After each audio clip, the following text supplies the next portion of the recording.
안녕하세요.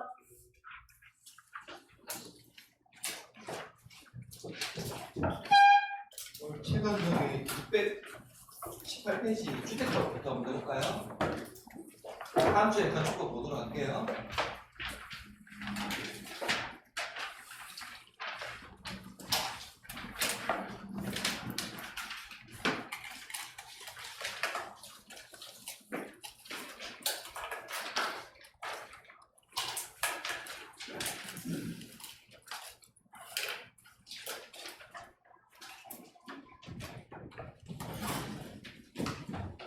오늘 배우는 주택법은요, 시험에서 7문제 나오거든요. 근데 7문제 중에서 용어 파트에서 나오는 게요, 2문제가 반드시 나와요. 작년에도 시험에서 2문제 나왔고, 올해도 2문제 정도 나올 거니까요. 일단 그걸 좀 잘해보면 우리가 시험에서 수월하게 맞출 수 있습니다. 그래서 이제 밑에 보시면 목적이 나와 있고, 이번에 주택법 용어정이 나와 있습니까? 여기 보니까 이제 주택의 정의가 나와 있죠. 네, 주택이라고 하는 것은요, 자, 세대의 구성원들이란 말은 세대원들이요. 자기가 독립된 주거 생활을 영위할 수 있어야 되거든요.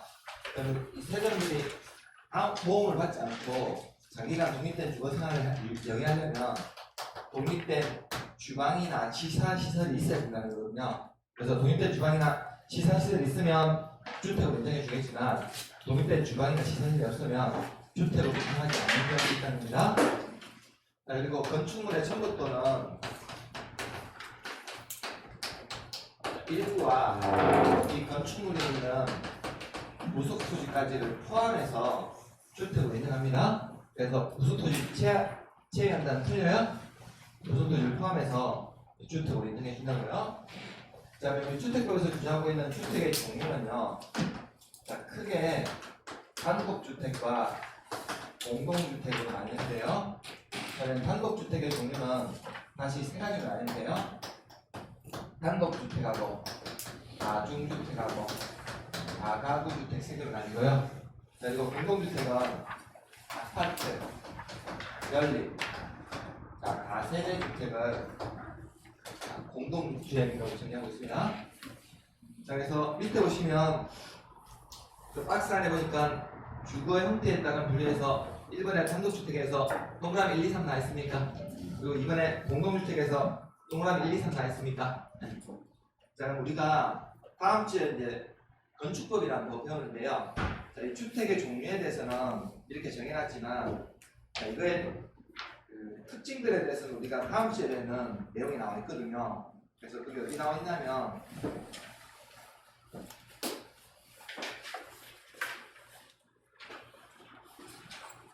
책을 살짝 앞으로 가보시면요, 여기 488페이지하고 표시해 주세요. 488페이지.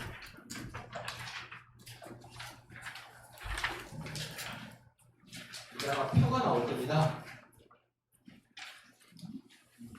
이게 나옵니까? 네. 표에 대해서 건축물의 용도 부분과 각 용도에 속하는 건축물의 종류 나오나요? 그래서 여기 안에 보시면 1번에 단독주택 있습니까? 자, 가에 단독, 나에 다중, 밑에 다에 보니까 다가구 있습니까? 그리고 라에 보니까 공간도 있나요? 공간. 자, 그리고 이번에 공동주택 보니까 가에 아파트, 나에 연립, 다에 다세대, 나에 기숙사 있습니까? 사실은 그 정의에 대해서는 여기에서 구분하고 있거든요. 그래서 거기 488페이지에다가 표시해 두시고요. 618페이지 그 주택의 종류예요. 자, 근데 우리가 이제 건축법하고 주택법에서는 이게 기준이 좀 다른데요. 적용한 기준이요. 자, 그러면 단독주택은 다 아실 거고요. 다중주택하고 다가구주택은 공통점이 뭐냐면요, 자, 주택으로서는 층수가 3계층 이하였어요. 자, 바닥 면적의 합이 660제곱미터 이하인 건 둘 다 동일한데, 다만 다중주택은요, 특징이 뭐냐면 이 주택이 독립된 주방이나 독립된 지사 시설을 갖추고 있지 않다는 거거든요. 특징이요. 그러면 이 다중주택은요, 사실은 예전에는 어떤 주택을 많이 불리냐면, 자, 잠은 각자 방이나 자고 밥은 한 군데서 같이 모였던 그런 집이 있습니까? 일명 하숙집이라고. 하숙집 같은 주택을 얘기하는 거고요. 자, 이 다가구 주택은요, 자, 주택으로서는 층수가 3계층 이하로서 하단 면적 합이 660제곱미터 이하인 건 동일하지만 이 다가구는 독립된 주방은 있다는 거거든요. 자, 근데 이 건물을 소유하고 있는 사람은 한 명이에요? 그러면 여기에는 각 세대가 나눠서 생활을 하지만 주로 월세 사는 집이죠. 3층 정도의 원룸 있습니까? 원룸. 이런 주택을 우리가 다가구 주택이라고 한다고요? 자, 그러면 우리가 좀 전에 봤던 488페이지에 있는 우리 건축법에 따르면요, 우리 건축법에 보면 이 단독주택에는 공간이 있습니까? 공간. 이 공간도 포함이 되는데, 자, 우리 주택법에서는 공간은 제외돼요. 건축법은 포함시키는데 주택법은 제외시킨다고 해도 우리 시장이나 도지사 지정급이 높은 사람들은 관사 있습니까? 시장이나 도지사 같은 관사. 자, 그런 사람들이 머무는 공간이라고 그러죠? 공간. 이 공간은 건축법에서는 포함시키지만 주택에서는 또 뺍니다. 기준이 달라요. 자, 그리고 공공주택 중에서 아파트라고 하는 주택은요, 자, 주택으로서는 층수가 자 5계층 이상인 주택을 아파트라고 정의하고 있다고요. 자, 그리고 연립하고 다세대는요, 자, 공통점이 뭐냐면 주택으로서는 층수가 4계층 이하인 건 동일한데요. 다만 연립주택은 하단 면적 합이 660제곱미터를 초과하게 되면 연립주택이라고 불러요. 자, 바닥 면적 합이 660제곱미터 이하가 되면 이때는 다세대라고 합니다. 자, 그러면 이 연립하고 다세대는요, 우리가 일상적으로는요, 주로 어떤 주택을 많이 불리냐면 빌라 있습니까? 빌라. 저 빌라 사는 데 하시는 분들 있죠? 빌라가 주택 경우 없어요? 그죠? 우리 빌라 보면 보통 한 4층 정도 됩니까? 4층 정도 되는데, 우리 이 연립이나 다세대 주택은 이 건물 전체를 한 사람이 가지고 있어요? 각 세대별로 나눠져 있어요. 세대별로 소유권이 나눠져 있죠? 자, 그래서 우리가 단독주택은요, 특징이 뭐냐면 소유자가 한 명이고요. 자, 이 공공주택은요, 하나의 건물을 각각 세대별로 구분해서 쓴다고 해서 이걸 전문용어로 우리 미법에서 구분 소유권이라는 단어를 배우셨습니까? 세대별로 소유권이 구분되어 있다고요? 특징이 있습니다. 단독과 공공주택은요. 자, 다만 우리가 좀 전에 봤던 488페이지예요. 그 건축물의 용도에 따르면요, 우리 공공주택에는 기숙사도 포함되는데, 다만 우리 건축법에서는 기숙사 포함 안 시켜요? 공공주택이에요? 그래서 건축법하고 주택법 기준이 좀 다르다는 겁니다.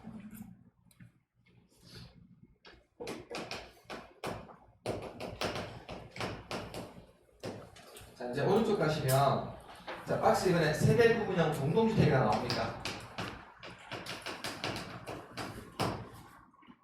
619페이지 이제 오른쪽 가시면요. 자, 이 세대 구분형 공동주택은요, 공동주택, 아파트 같은 주택이에요. 이 공동주택 주택 내부 공간의 일부를 나눠서 서로 다른 세대가 생활을 하되 그 구분된 공간별로 구분 소유는 할 수 없는 주택을 말합니다. 그래서 양갈 내부 보시면 공동주택의 주택 내부 공간의 일부를 세대별로 구분하여 생활이 가능한 구조를 하되 그 구분된 공간 일부에 대해서 구분 소유할 수 있는 없는, 구분 소유할 수 없는 비주가 어떠세요? 주택업소 대통령령으로 정하는 기준이나 설치 기준, 면적 기준 등에 적합한 주택을 바라고 말하는데요. 그래서 세대 구분이나 공동주택은요, 혹시 기억을 하실 때 이렇게 좀 기억하시면 좀 편하실 텐데요. 그냥 지붕에 두 가족이 서로 다른 두 세대가 거주하는 주택이라고 생각하시면 돼요.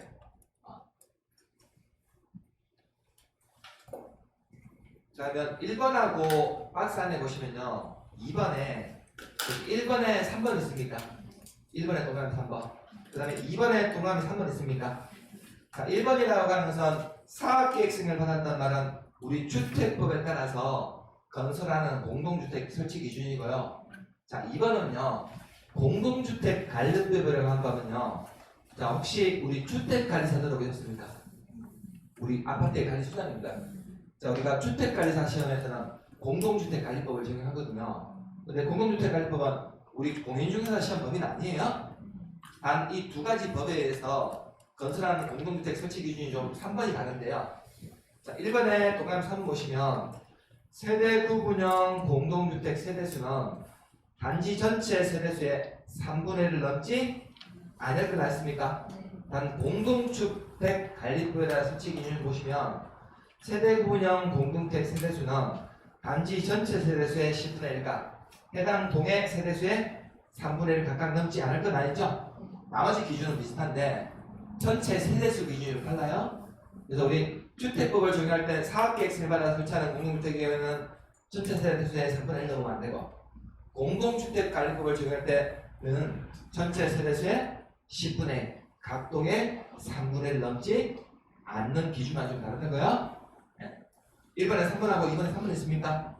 그 설치 기준만 좀 다릅니다. 자, 그러면 양갈로 2번 가시면요.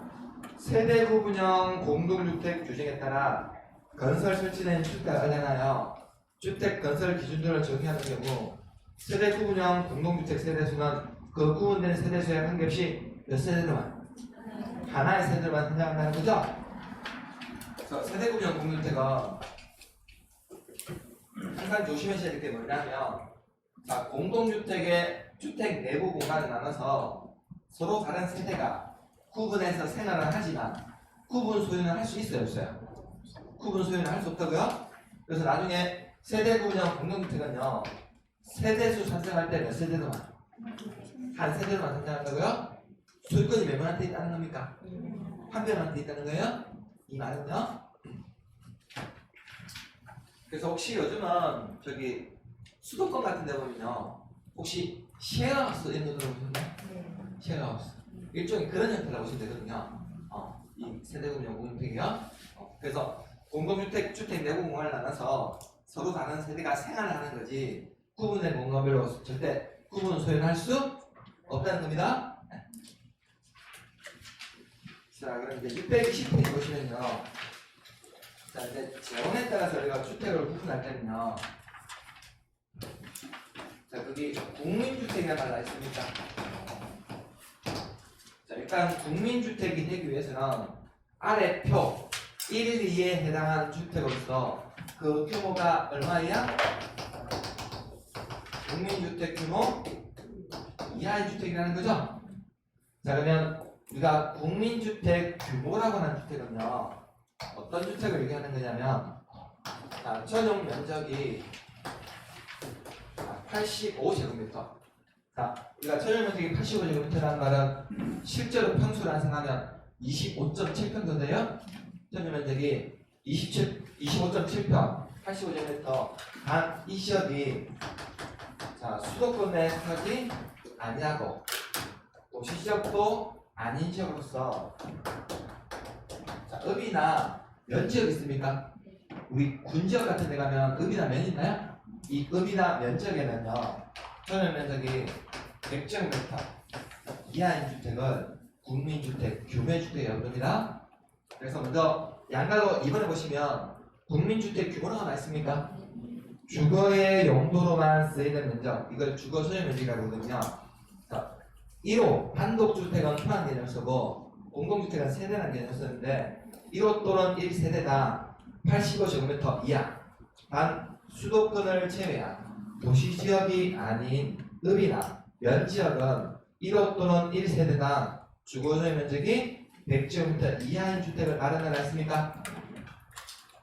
자, 그러면 우리가 국민주택 규모라고 하는 주택은 주거소유 면적이 이 이하인 주택을 말하는데 자, 국민주택이라고 하는 것은요 자, 일단 아래에 해당하는 주택으로서 그 국민주택 규모 이하라는 거죠. 그러면 국민주택이 되기 위해서도 적어도 소유 면적이 얼마야? 85제곱미터 이하라는 겁니다. 85제곱미터 이하의 주택으로서 자, 이 주택을 건설한 주체가 자, 국가나 지자체, LH공사나 지방공사가 건설한 주택으로서 소유 면적이 얼마야? 85제곱미터 이하이거나 아니면 민간이 건설했다 하더라도요, 이 민간이 자금이 부족해서 국가, 지자체에 재정을 지원받았거나요. 자, 주택 도시기금이라고 하는 공적 자금을 지원받아서 건설되거나 개량된 주택으로서 소유 면적이 얼마야? 85제곱미터 이하. 이 주택을 바로 국민주택이라고 규정하고 있습니다. 자, 그러면 이 국민주택을 제외한 나머지 주택을 뭐라고 부르냐면 민영주택이라고 불러요. 자, 그 밑에 양가락 선 보시면 민영주택 규정이 나와 있습니까? 자, 국민주택을 제외한 이 국민주택을 제외한 나머지 주택을 바로 민영주택이라고 한다고요. 그 우리 주간만분들 보통 사시는 아파트 33평이나 4평 아파트 많습니까? 거주하시는 데가? 아니면 더 넓은 평수 사십니까? 한 50평? 60평 됩니까? 보통 우리 보시면 한 33평 나의 아파트 거주하시나요? 자, 우리 그런 주택을 그냥 국민주택이라고 생각하시면 된다고요? 그래서 우리가 전용 면적이 85제곱미터란 말은 우리가 공급받는 아파트, 분양받는 아파트 33평이나 34평 아파트를 국민주택이라고 생각하시면 돼요. 그러면 우리가 평수 큰 50평이나 60평 아파트가 국민주택이라고 그러면 될까요? 50평이나 60평 된 아파트가 국민주택이라고 그러면 안 됩니다. 우리 때는 민영주택이라고 해야 돼요. 평수 큰 거죠. 자, 그러면 우리가 주거 전용 면적을 산정할 때는요, 거기 넓혀보기 있습니까? 박스에. 자, 단독주택하고 공동주택이 전용 면적 산정하는 맛이 좀 다른데, 자, 단독주택은요, 그 바닥 면적 있습니까? 그 총 바닥 면적에서 지하실 있죠? 그리고 그 건물과 분리된 창고나 차고 있습니까? 화장실. 이 면적을 제한 면적을 주거 전용 면적으로 산정한다는 겁니다. 자, 그래서 우리 요즘 단독주택 보면요, 보통 화장실이 집 안에 많이 있는데 옛날 단독주택 보면 화장실이 좀 밖에 있는 데 있습니까? 옛날 단독주택 보면 창고나 화장실 있는 것들이 밖에 있는 데 있죠? 그러면 이 창고나 화장실 면적은 전용 면적에 산정한다는 거예요? 제한한다는 거예요? 제한한다는 겁니다. 외부에 있는 창고나 화장실 같은 면적은요. 자, 그리고 우리 공동주택 있습니까? 아파트는요, 주거 전용 면적을 산정하는 방식이 외벽에 내부선이 있습니까? 내부선을 기준으로 주거 전용 면적을 산정합니다. 그래서 우리가 아파트는요, 아파트 주거 전용 면적이 우리 현관문 있죠? 현관문 열고 들어서서 우리 가족들이 천정으로 쓰는 면적만 주거 전용 면적이에요. 우리가 집까지 들어가려면 계단이나 복도 들어갑니까? 계단 복도. 계단 복도는 주거 전용 면적에 산정할까요? 산정 안 합니다. 계단 복도는 이건 공용 면적이에요. 공용 면적. 자, 그러면 이제 오른쪽 가시면 621페이지에 4번에 준주택 나옵니까?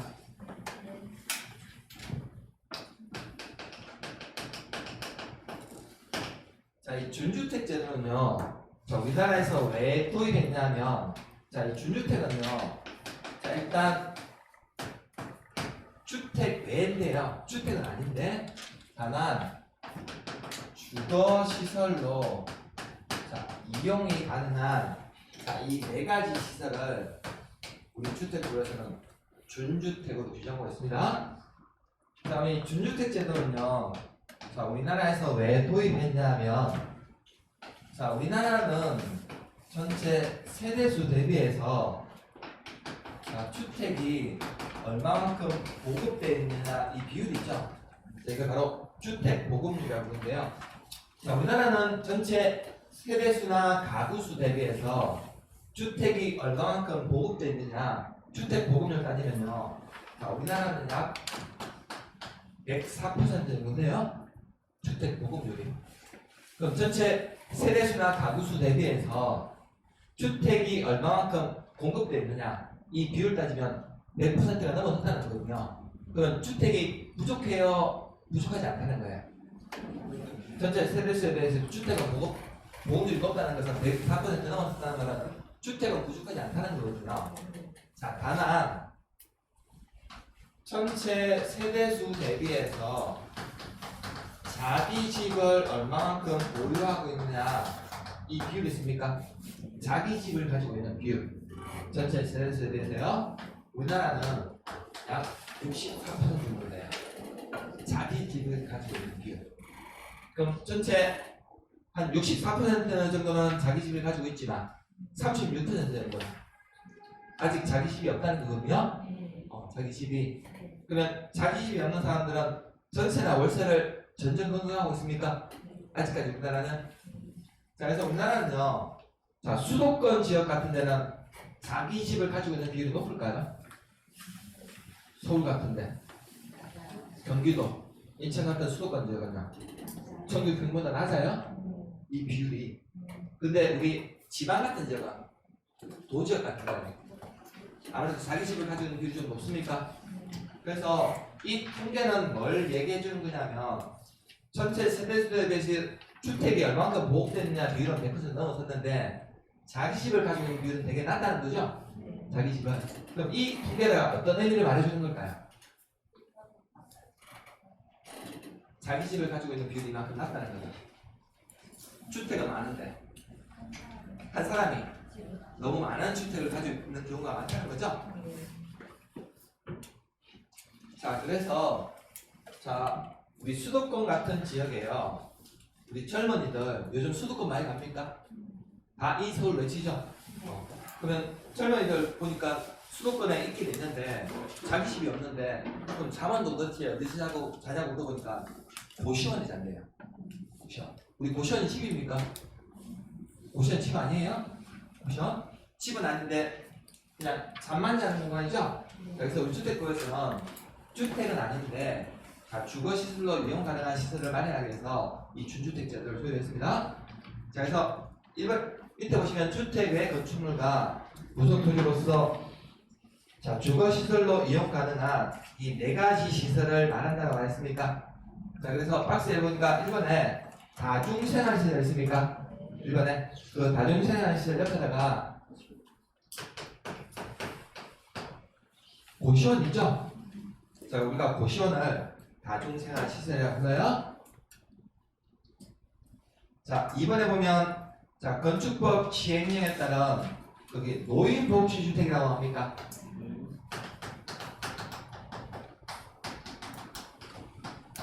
자, 우리 어르신들이요 요양도 하고 이런 주택을 얘기하는 건데 일명 실버타운 들어보셨습니까?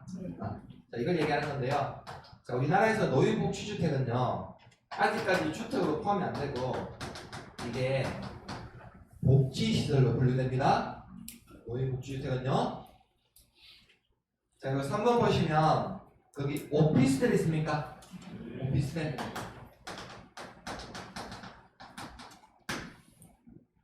자, 우리 지금 학원에서 보면 저쪽 올라가는 길에 보면 저기 저 올라오는 데 있나요? 옛날 이마트 있는 자리에 여기 코동 하늘채 있나요? 네. 지금 바로 맞은편에 있는 거. 저 오피스텔이거든요. 오피스텔. 자, 우리 오피스텔은요. 자, 우리 아직까지 우리나라에서는요 이 오피스텔이 업무시설로 분류돼요.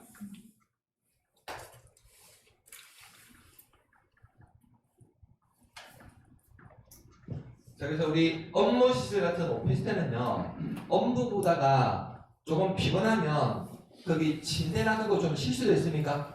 그래서 나중에 이런 오피스텔은 침대 하나 놔주고 분양할 때 항상 앞에 어떤 단어 붙여? 주거용 오피스텔 붙이거든요. 오피스텔은요 주거용이라는 단어 붙이지 않더라도 주택이 아니에요. 업무시설이고요.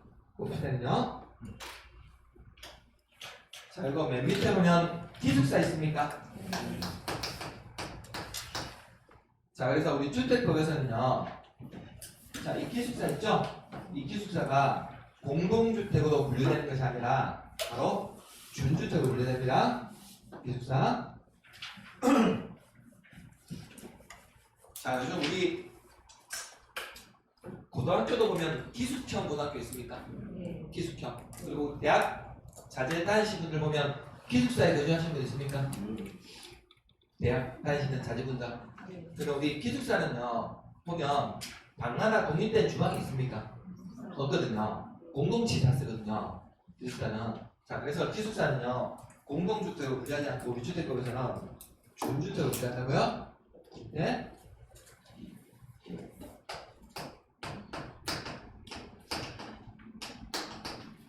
자, 이제 그 밑에 보시면 도시형 생활주택 나옵니까? 도시형 생활주택. 자, 우리 앞으로 서울이나 인천, 경기도 아니면 대구 같은 광역시 지역 같은 이런 도시 지역은요, 앞으로 1, 2인 가구들이 추세가 어떻게 될까요? 앞으로 수도권을 중심으로 한 이런 도시 지역에서 1, 2인 가구들은 수도권 비중이 좀 1, 2인 가구 비중이 좀 높아집니까? 그래서 1, 2인 가구의 주거 안정을 대하기 위해서 우리 도시지역 같은 데 있죠? 이 도시지역에서 총 세대수는 300세대 미만의 공민주택 규모 이하로 건설한 주택을 바로 도시형 생활주택을 부릅니다. 그럼 도시형 생활주택도 주거 전용 면적은 최대 얼마? 85 이하라는 거예요. 세대도 주더라도. 자, 그러면 도시형 생활주택급이 큰 제목 있죠? 큰 제목 옆에다가 이렇게 하나 적어두세요.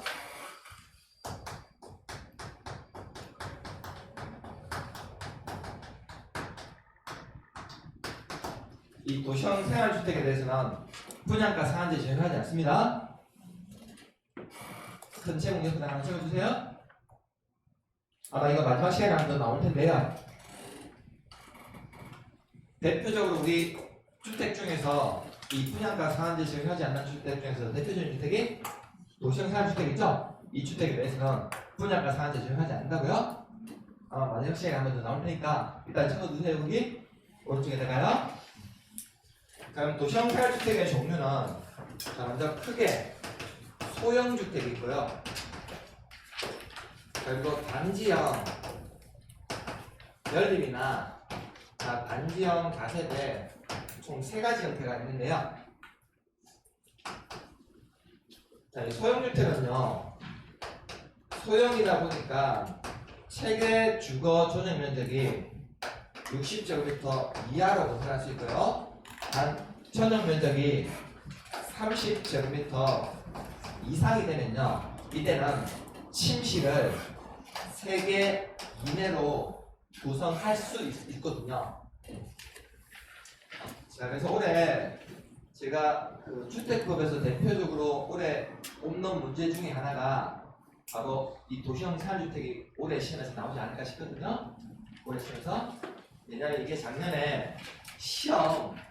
시험 치기 임박 기자가 좀 개정됐어요.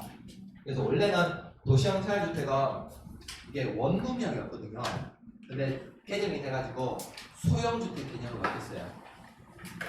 그래서 올해 이 파트가 올해 주택법에서 요번 파트에 물어보진 않을까 예상이 되거든요. 자, 그 밑에 보시면 의에 도시형 생활주택이란 300세대 미만의 국민주택 규모에 해당하는 주택으로서 도시지역에 건설하는 다음의 주택을 말하는데요.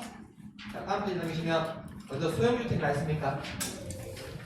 자, 소형주택은 아래 요건을 모두 갖춘 주택인데, 자, 이번에 세대별 주거용 면적은 60제곱미터 이하입니까? 그리고 세대별로 독립된 주거가 하나도 욕실과 보일러실을 제외한 욕실과 부엌을 설치되고, 자, 다만 전용 면적이 30제곱미터 미만이면 욕실과 보일러실을 제외한 부분을 하나의 공간으로 구성해야 되는데, 다만 전용 면적이 30제곱미터 이상인 경우 침실을 3개 이내로 구성할 건 나있습니까? 자, 이 말은 뭘까요? 30제곱미터 이상이면 침실을 3개 이내로 구성할 것이란다. 방을 3개 이내로 구성한다는 거죠? 전용 면적이 30제곱미터 이상이면 3룸으로 구성할 수 있다고. 이해됐습니까? 30제곱미터 이상이 되면요. 다만 지하층에는 세대 설치는 안 되고요.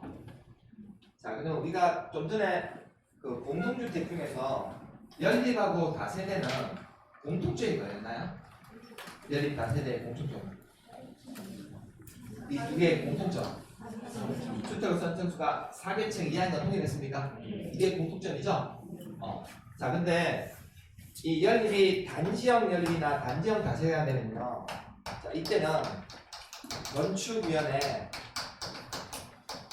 심의만 받게 되면요. 이때는 주택으로 선정수를 최대 5계층까지 조성할 수 있다고요? 자, 밑에 이제 단지형 연립하고 단지형 다세대 있습니까? 자, 첫 번째 줄 보니까 단한 나옵니까? 단한 건축이 심의받은 경우에는 주택으로 쓰는 층수를 몇 개층까지? 둘 다 5개층까지입니까? 5개층까지 건설할 수 있다는 거죠? 원래는 연립하고 다세대는 몇 개층인데?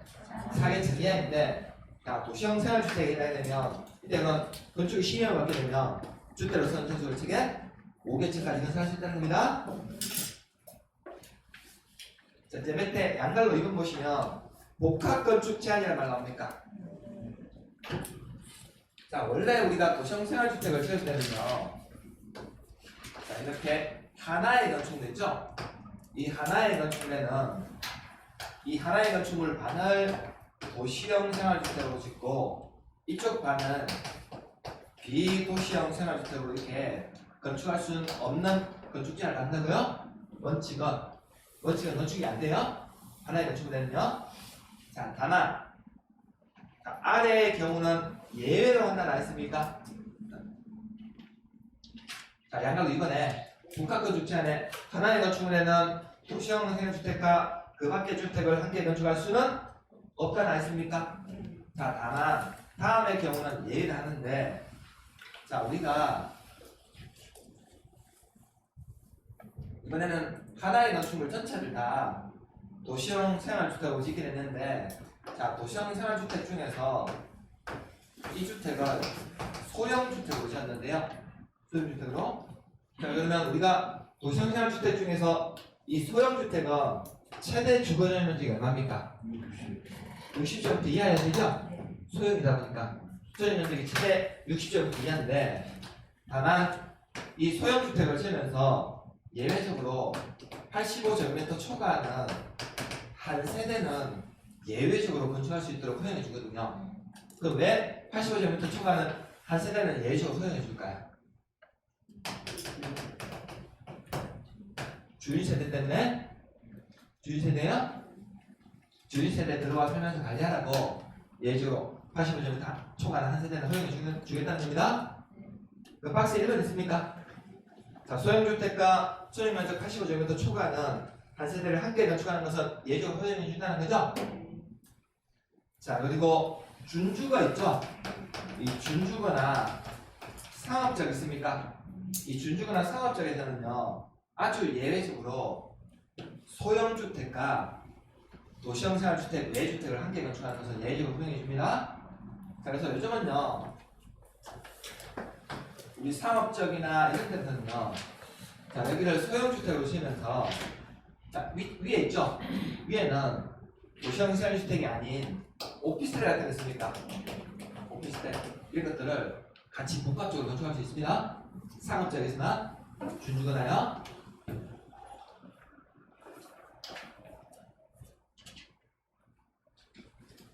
이제 622페이지 넘기시면 보시면 밑에 부대시설, 복리시설, 간선시설이라는 표현 나옵니까? 이것도 작년 시험에서 문제가 이쪽부터 되게 출제했는데요.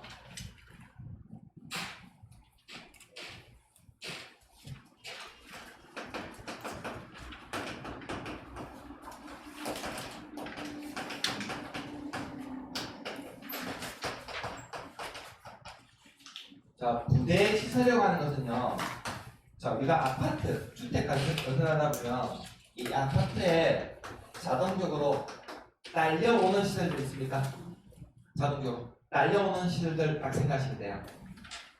그러면 우리 아파트 입주민들이 아침 저녁으로 출퇴근하다 보면 차를 세워놔야 할 공간이 필요합니까? 차를 세워놔야겠죠? 그럼 주차장이 필요하겠네요? 자, 요즘 아파트들은 주차장까지 들어가려면 아파트 전용 그 스티커 붙여야 됩니까? 스티커나 이런 거. 그럼 그 스티커는 어디서 발급해줘요? 관리사무소에서 발급해야 됩니까? 우리가 주차장까지 들어가려면 주택단지 안에 도로가 있어야 되죠? 단지 안에 도로. 자, 그리고 여기가 우리가 아파트 경계라는 거 다른 사람한테 바깥쪽 사람들한테 구분하기 위해서 아파트 외곽에 삥 뚫어가지고 뭐 세웁니까? 담장 세웁니까? 자, 그리고 우리가 아파트 건설하다 보면 우편함이나 생활 폐기물 보관함 아니면 택배 보관함 그다음에 승강기 같은 거 필요하나요? 자, 각종 그런 설비들을 건축 설비라고 하거든요.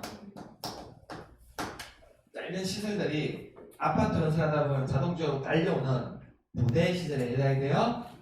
그리고 복리 시설이라고 하는 것은 우리 입주민들의 복지를 위한 시설들 생각하시면 되는데요. 자, 우리 아이들을 위한 제일 복지 시설이 뭐가 필요할까요? 우리 아이들을 위한 복지 시설. 놀이터 필요합니까?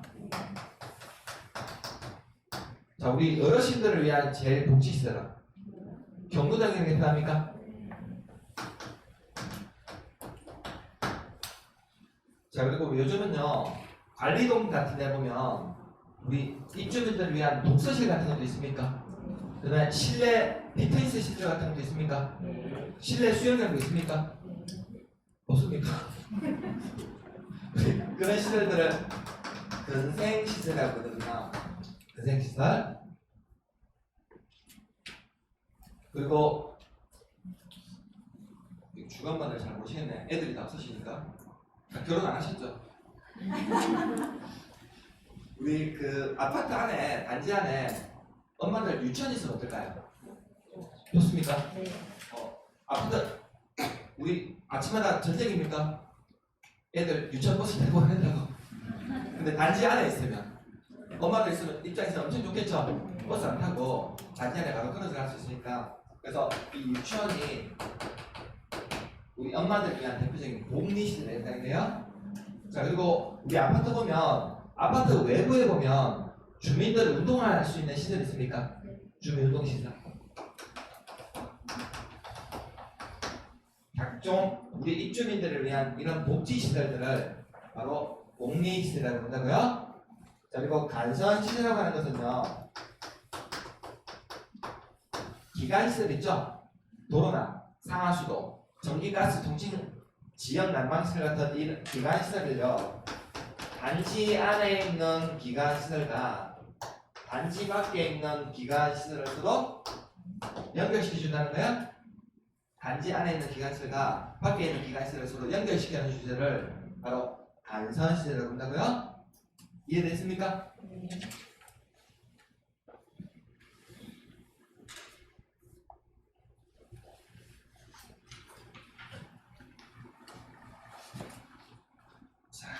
그게 바로 우리 주택도시에 얘기하는 부대, 복리, 간선시설이라는 거거든요.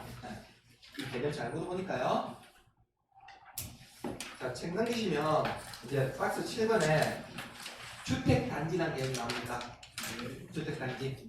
자, 그리고 책을요 조금 뒤로 넘기시면 11번에 공부란 표현이 나옵니다. 그래서 7번에 있는 주택단지와 11번에 있는 공부 있죠? 항상 이건 같이 공부하셔야 돼요. 공부를 하실 때.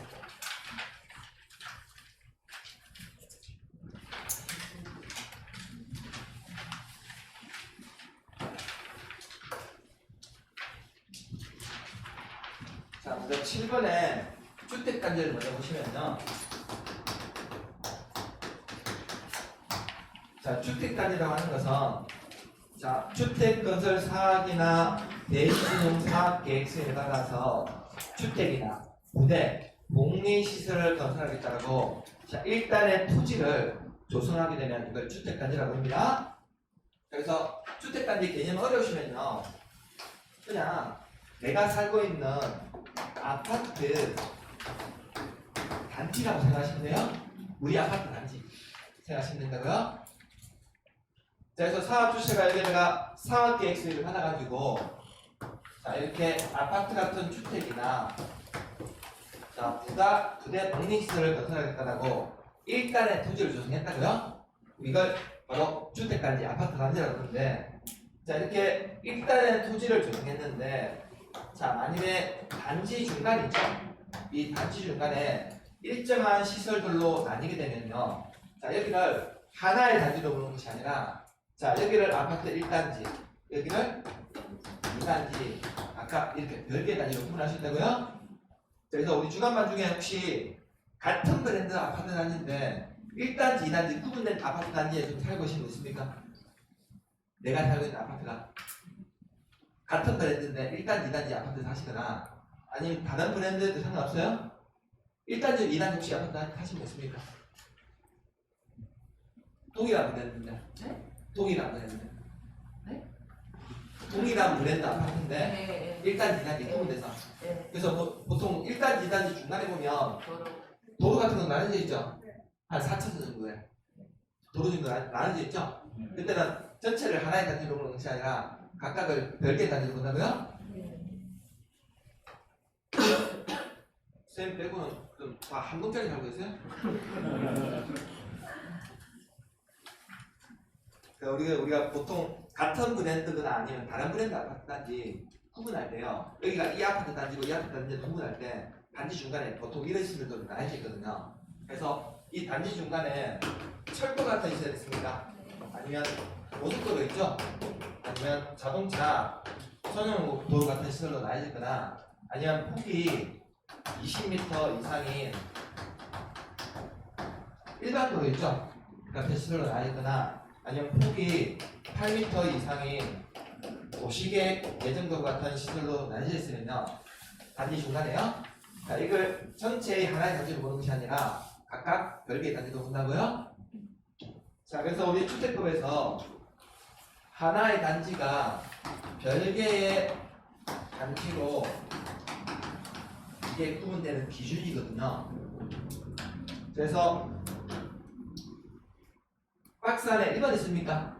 박스 안에 1번. 자 다음에 시설로 분류된 토지는 각각 별개의 주택단지로 분할했습니까? 철도, 고속도로, 자동차 전용도로 있습니까? 자 그리고 이번에 폭이 20m 이상 있습니까? 자 20m 이상 동그라미 쳐주세요. 일반 도로 위주 꺼주세요. 그리고 3번에 폭이 8m 이상 있습니까? 8m 이상 동그라미 쳐주시고요. 도시계획 예정도로 위주 꺼주세요. 그래서 여기서 답이 잘 나온다는 거거든요. 자 다음 중 별개의 주택단지로 구분되는 기준하면 제가 20m 해가지고 일반도로 미치고 했습니까? 8m 이상인 도시계획 예정도로 미치고 했습니까?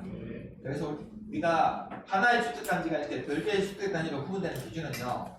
자 우리나라에 제주도 빼고요. 도가 몇 개인지 아세요? 제주도 빼고 경기도, 강원도, 충청남북도, 경상남북도, 전라남북도 있습니까? 우리나라 제주도 빼고 전국에 8도 있거든요. 8도 한 바퀴 도는데 며칠 걸릴 것 같아요? 8도 한 바퀴 도는데 20일 걸려요? 8도 한 바퀴 도는데 20일 걸린다고요? 8도 20일? 아 이제 느낌 오셨어요? 8도 한 바퀴 도는데 20일 걸린다고? 자 이게 바로 별개의 주택단지로 구분되는 기준입니다. 주로 답이 이렇게 잘 나와요. 이 중에서 작년 시험에도 이거 물어봤거든요. 작년 시험에 이걸 단독 문제로 물어봤다고요? 결국에는 이거 둘 중에 하나가 답이에요. 별개의 주택단지로 구분되는 기준. 이해됐습니까? 네. 8도 라면 생각하시면 안 되고 8도 20일이라고요? 네.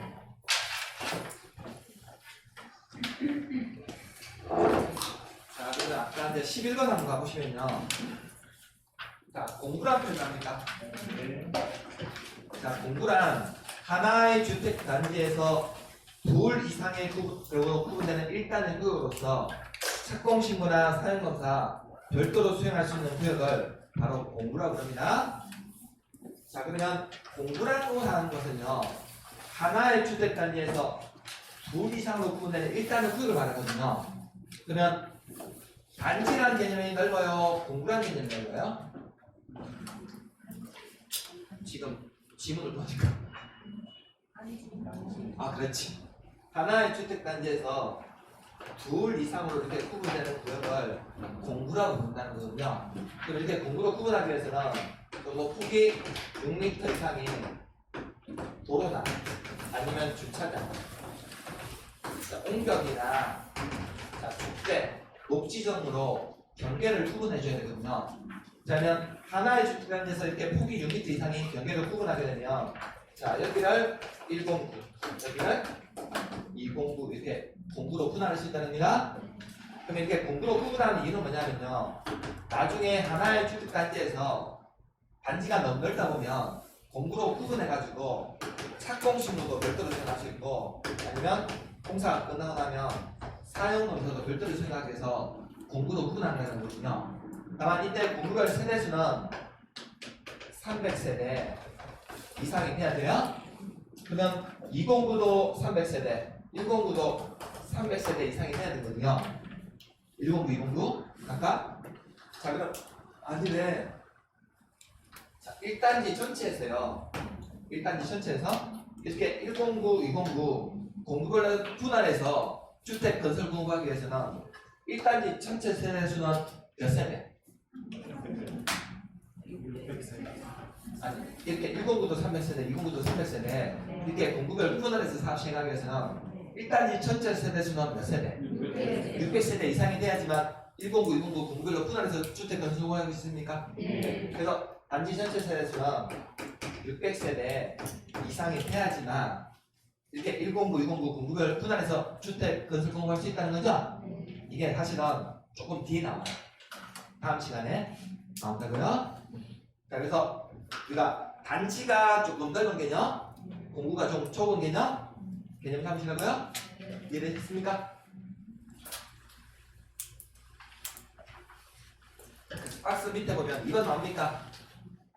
2번, 3번? 네. 자, 공구별 세대수는 300세대 이상으로 해야 되는데 다만 단지 전체 세대수는 600세대 이상이 돼야 된다는 거죠? 왜냐하면 공구별 최소 세대수가 300세대 이상이거든요. 그럼 만일에 1단지에서 이렇게 109, 209 공구별을 분할해서 주택 건설 공부하기 위해서는 단지 전체 세대수는 600세대 이상이 돼야 된다는 거죠?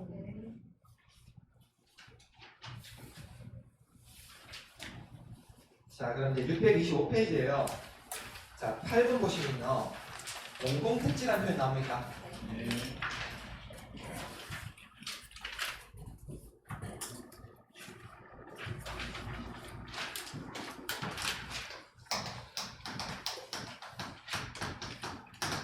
자, 이 공공택지는요.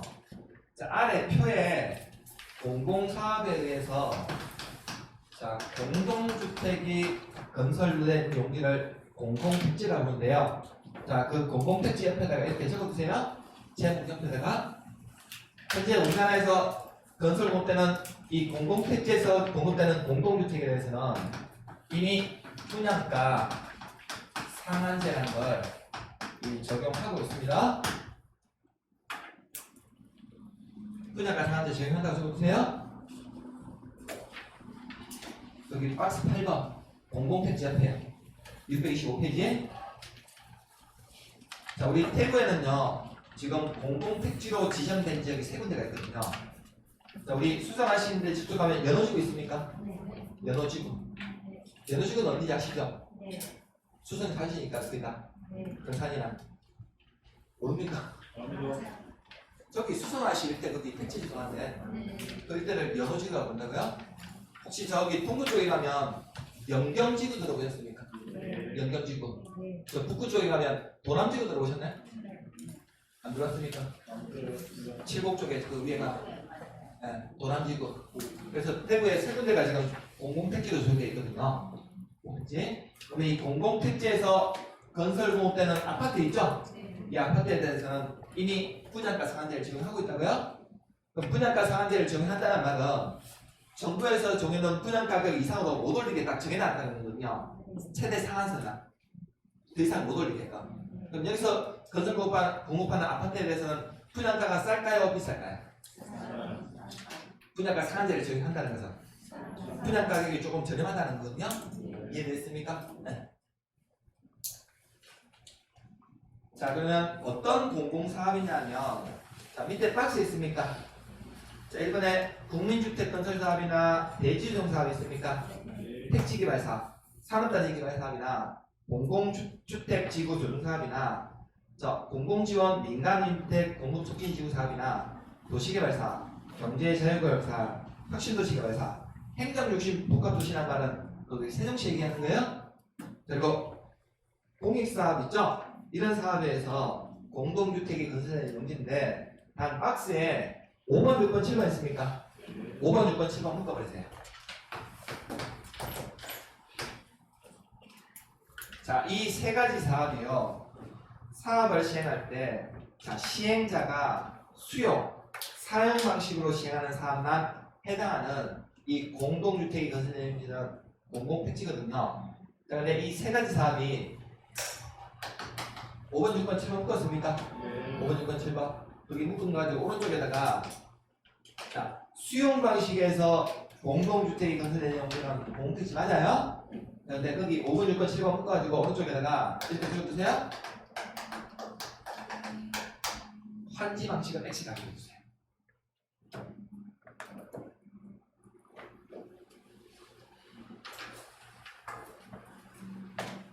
공공지원 민간주택 공동촉진지구사업이나 도시개발사업, 경제자유구역개발사업이 수용 방식에서 공동주택이 건설되는 용지는 공택지 맞아요? 근데 이 세 가지 사업이 환지 방식에서 공동주택이 건설되는 용지는 공택지 아닙니다. 자, 제가 저기 연호지구 공택지라고 했습니까? 연호지구. 자, 연호지구 지금 그 사업 주체가 LH거든요. LH가 저 연호지구에서 사업을 지금 어떤 방식으로 하고 있을까요? 관계 수용하고 있다고? 수용 방식이라고요? 지금 관계 수용하고 있다고요? 그럼 거기서 앞으로 아파트 건설되는 용기는 공택지라는 거죠? 만약에 저기 연호지구가 환지 방식에서 공동 아파트가 건설되는 용기였으면 공택지 아니에요? 그래서 저 연호지구에서는 수용 방식하고 있다고요. 이해됐습니까? 관계 수용하고 있다고요. 그래서 공택지 인정해줘요? 이해되셨나요? 자, 그래서 여기서는 시험을 이렇게 물어보거든요. 자, 다음 중 공공택지에 해당하지 않는 것은 이렇게 물어보거든. 그럼 답을 빨리 찾으시면 뭐 찾으시면 돼? 환지 방식 찾으시면 된다고. 답을 빨리 찾으시거든요. 수용 방식은 공공택지 맞지만 환지 방식 아니라고 했죠? 답을 빨리 찾으시면 이거 찾으시면 돼요.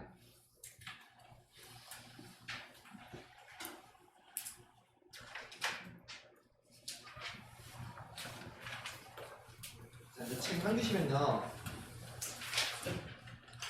자, 626페이지 보시면 자, 9번에 리모델링 나옵니까?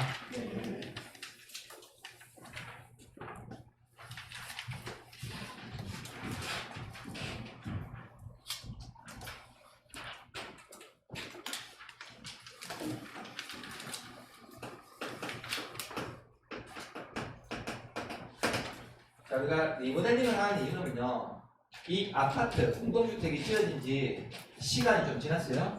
지어진 지 최소 10년에서 15년 지나게 되면 이 아파트가 노후화됩니까? 그래서 이 주택을, 공동주택을 노후화되는 것을 억제하고 기능을 더 향상시키기 위해서 대수선하거나 주택의 일부를 증축하는 행위를 바로 리모델링이라고 부르는데요. 그래서 나중에 이 개념 쓰실 때요. 쓸 때 이거하고 혼용해 쓰시면 안 돼요. 인테리어하고. 요즘 공인중개사 시험 준비하시니까 주변에 공인중개사 사무실 좀 눈에 많이 띄입니까? 좀 관심 가지십니까? 벌써 어디 차릴지 위치가 정해졌습니까? 어디 차릴지? 자, 우리 공인중개사 사무실 지나가시다 보면 보통 앞에 어떻게 좀 꾸며놨던가요? 공인중개사 사무실을 보면 안 보셨어요? 관심 있게? 공인중개사 사무실 보면 보통 앞에 입구 출입구 쪽에 보면 통유리를 많이 놨습니까? 통유리 만들어가지고 여기 홈 팔아가지고 A4 정도나 이렇게 붙일 수 있도록 물건 붙일 수 있도록 홈 파놨죠. 그러면 앞에 보면 물건 붙여놓은 거 보면 천편일주로 다 뭐라고 해놨어요? 아파트 올 리모델링 완비. 이렇게 해가지고 막 붙여놨던가요? 그래서 소장님한테 리모델링 뭐 했냐고 물어보면 도배장판 했다죠? 68박 했다죠? 이런 것들을 리모델링 하면 안 된다고? 그런 건 뭐라고 해야 돼? 인테리어 완비라고 해야 된다고요? 그러면 우리가 리모델링 한다는 것은 공동주택의 노후업체나 기능 향상을 위해서 대수선을 한다는 거죠.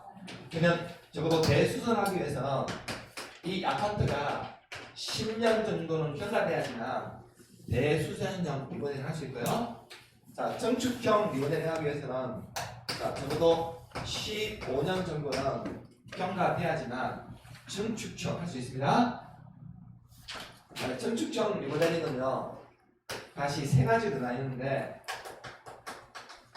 수평 정축형과 수직 정축형. 자, 세대수 증가형 리모델링 총 세 가지로 들어갈 수 있다는 겁니다. 그러면 박스 1번 보시면 자, 대수선형은 오른쪽에 보니까 사용검사로부터 10년이 경과됐다는 거죠? 그러면 할 수 있고요. 자, 그리고 박스에 2번하고 3번 있습니까? 2번. 그 2번부터 정축형이라고 해보세요.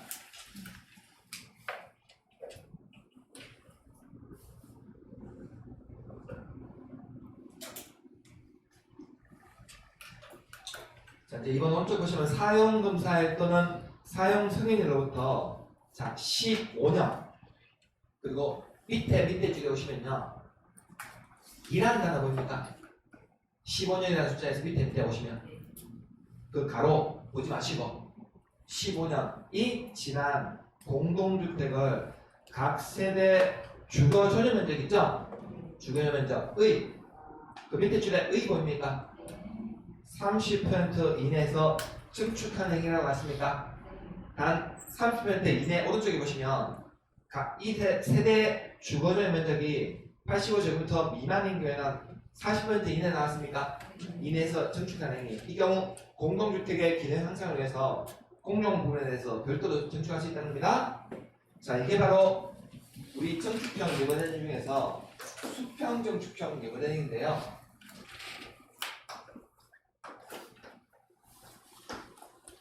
자, 지금 이 아파트가 지금 지어진 지 한 15년 정도가 경과를 했어요. 그럼 이 15년 경과된 아파트를 노후업체를 기능 향상을 위해서 이 기존 아파트보다 옆으로 늘릴 수 있다는 거거든요. 이해됐습니까? 옆으로도. 그럼 옆으로 늘리게 되면 각 세대별로 기존에 있던 아파트를 옆으로 더 늘리게 되면요, 어떤 면적이 더 늘어날까요?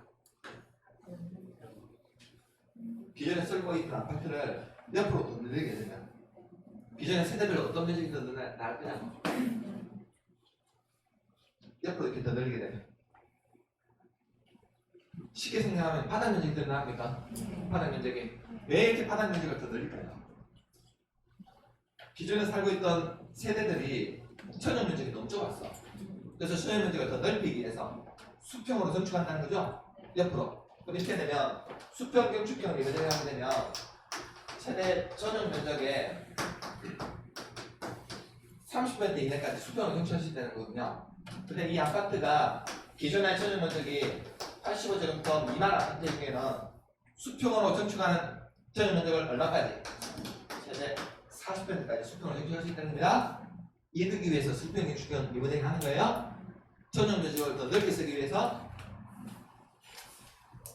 자, 그럼 627페이지 가시면 3번에 자, 이에 따른 각 세대 증축 가능 면적을 합산한 면적 중에서 기존 세대수의 15% 이내에서 세대수 증가를 리모델링 할 수 있는데, 다만 수직으로 증축하는 행위는 다음 조건을 모두 충족하는 경우를 한정하는데, 자, 이번에 수직으로 증축하는 행위 대상이 되는 기존 건축물 층수가 15층 이상. 보세요. 인규에는 몇 개층까지?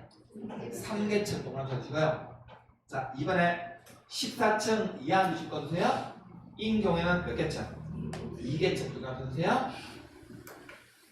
자, 이게 바로 수직 증축형 리모델링인데요. 자, 그럼 수직 증축형 리모델링이라고 하는 것은 기존의 이 아파트를 이렇게 위로 올릴 수 있다는 거거든요. 수직으로 위로. 근데 이 아파트가 만일에 기존 층수가 15층이었다면 위로 몇 개층까지? 3개층까지 수직으로 증축할 수 있고 14층 이하부터는 2개층까지만 증축할 수 있습니다.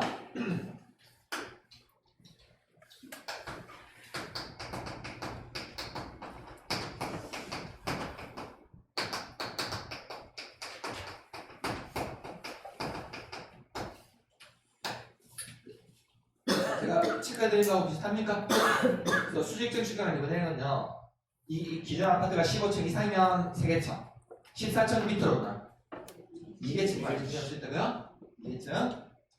자, 그러면 자, 우리가 수직증축형을 리모델링 하게 되면요, 자, 위로 만일에 15층이었다면 이 아파트가 위로 최대 3개층을 더 증축할 수 있습니까? 3개층을. 그러면 3개층을 더 증축하게 되면 기존 입주민들 외에 새로운 세대들이 더 들어올 수 있습니까? 3개층을 증축하는 만큼. 그럼 이렇게 세대수 증가량 리모델링하게 되면 일단은 기존 세대수 있죠? 기존 세대수에 15% 있죠? 15% 이내에서 세대수 증가를 리모델링 할 수 있어요? 627페이지에 그 3번에 맨 위에 있습니까?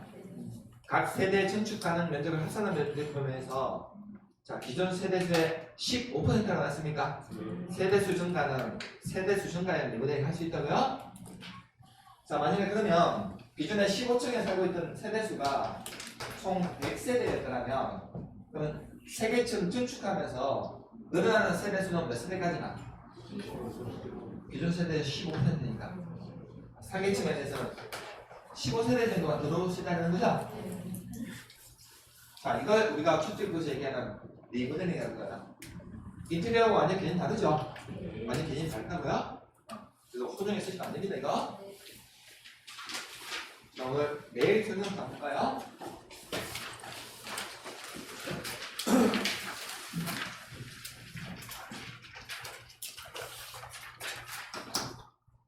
자, 이번에 단독주택에는 다가구 주택이 포함되지 않습니까? 단독주택에는 우리 주택부에서 그냥 단독주택은 단독, 다중, 다가구 주택을 얘기하죠? 다가구 주택 포함되죠? 자, 이번에 공동주택에는 아파트, 연립, 기숙사 등이 포함되죠? 아파트들이 다세대입니다. 아까 기숙사는 뭐였습니까? 우리 주택부에서는 기숙사는 준주택이에요? 준주택.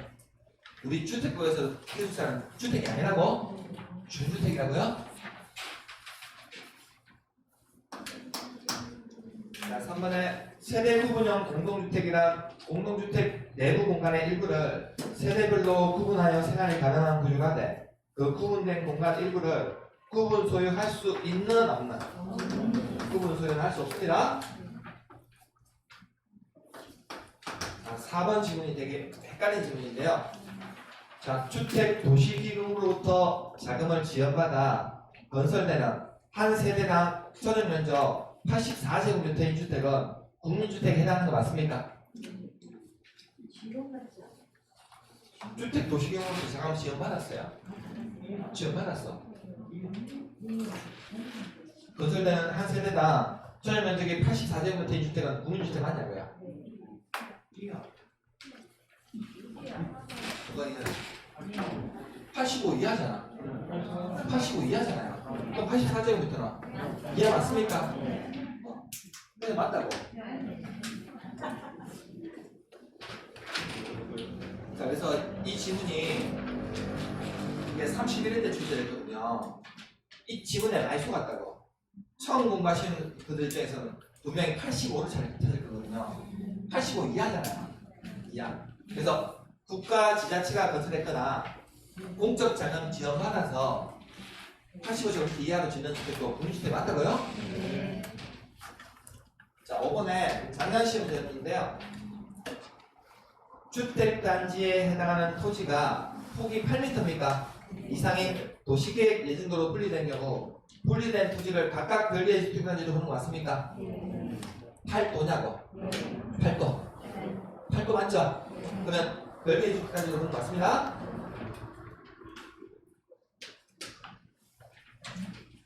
자, 6번 질문도 헷갈리는 질문인데요. 자, 주택에 딸린 건축법에 따른 건축 설비는 복리시설에 해당이 되죠? 건축 설비. 건축을 건축하다 보면 각종 딸려오는 건축 설비. 두 개 있어야 됩니까?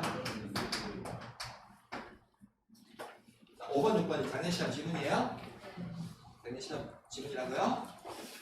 그래서 우리 주택법은 우리 시험에서 항상 영어 문제가 두 문제 나온다고 준비해야 돼요. 준비해가요.